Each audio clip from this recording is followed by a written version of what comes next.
আমি কিন্তু সর্বপ্রথম পৌরসভার নির্বাচিত কাউন্সিলর ছিলাম।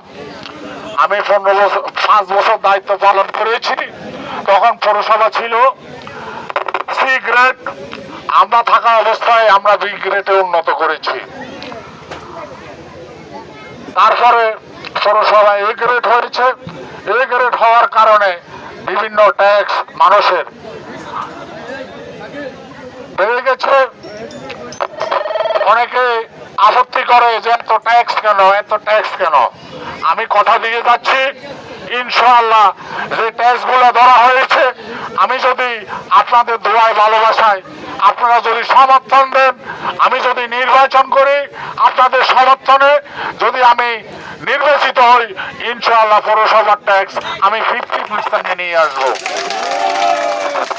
জন্ম নিবন্ধন, প্রত্যয়নপত্র, ট্রেড লাইসেন্স যা কিছু আছে ইনশাআল্লাহ স্বচ্ছতার সহিত এগুলা আমরা দ্রুত মানুষের প্রান্তে পৌঁছে দিব যদি আমি নির্বাচন করি এবং নির্বাচিত হই।